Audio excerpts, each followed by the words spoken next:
Seattle was covered in a thin curtain of rain that morning. Gray clouds moved lazily over the city, and the wet pavement reflected the dim glow of the streetlights. People hurried along the sidewalks, some sheltering under umbrellas, others pulling up their collars against the wind. The air was cool, but the city kept moving.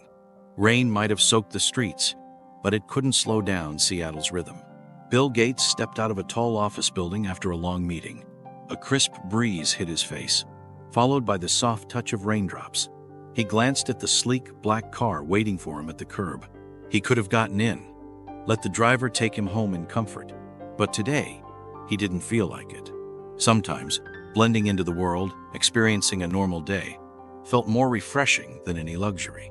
And today was one of those days. He walked through the city streets, past people who barely noticed him. A few glanced his way, recognizing him, but he just returned their looks with a polite smile and kept going. He was deep in thought.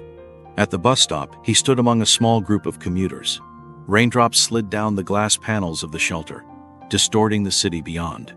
He listened to bits of conversation, someone complaining about work, another person talking about their morning coffee. Just the usual city chatter. A few minutes later, an old, slightly rusted city bus pulled up. As people filed inside, Bill followed, moving at an unhurried pace. He found a seat near the back, close to the window.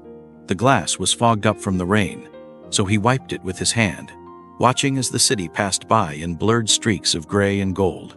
Seattle looked almost like a painting from this perspective, every raindrop adding a new stroke to the canvas. A few stops later, the bus doors slid open again. A young boy stepped inside, a large backpack slung over his shoulders. His dark hair was damp from the rain, and his jacket, though clean, was visibly worn. But what caught Bill's attention the most was the boy's shoes. They were old, almost falling apart, as if they hadn't been replaced in years. Unlike other kids his age, who were busy chatting or scrolling through their phones, this boy wasn't distracted by anything. His eyes were fixed on the watch on his wrist. His small fingers were wrapped tightly around it, as if he was holding onto something more than just time. Bill noticed his quiet, serious expression. It wasn't the kind of face you usually saw on a kid. The boy didn't sit in one of the many empty seats near the front. Instead, he walked all the way to the back and sat right next to Bill. He placed his backpack on his lap, holding onto it with both hands, as if it were something precious. Bill didn't say anything at first.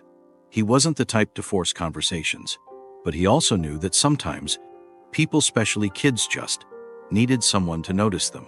For a few minutes, the boy stayed completely still. His eyes never left the watch on his wrist. It was as if he was racing against time. Bill finally turned slightly toward him and spoke in a calm, deep voice. "Hey, hope you don't mind me asking, but are you in some kind of race? You keep looking at your watch." The boy flinched slightly. He looked surprised. His eyes dropped to the floor, as if debating whether or not to answer. When he finally lifted his head, his expression was cautious but not defensive.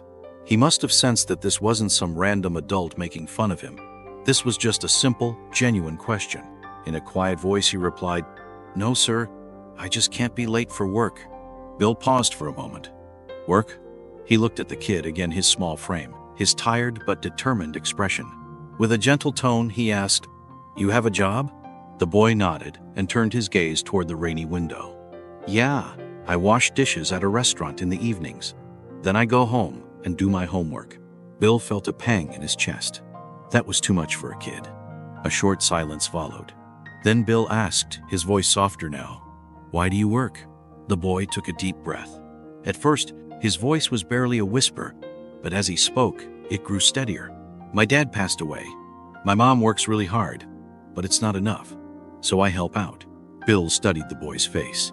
There was no bitterness there, no self-pity, just acceptance. This was his reality, and he had stepped up to face it. For a brief moment, Bill thought about his own childhood.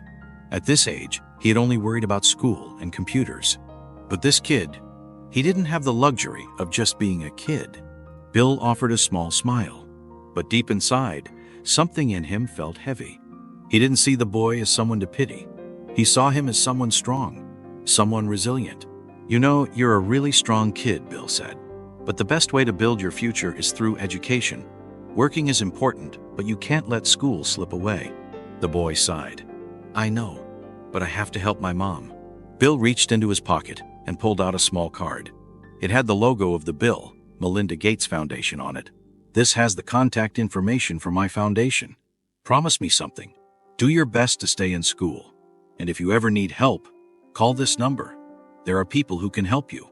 The boy took the card carefully, his eyes wide with surprise. Really? Bill smiled.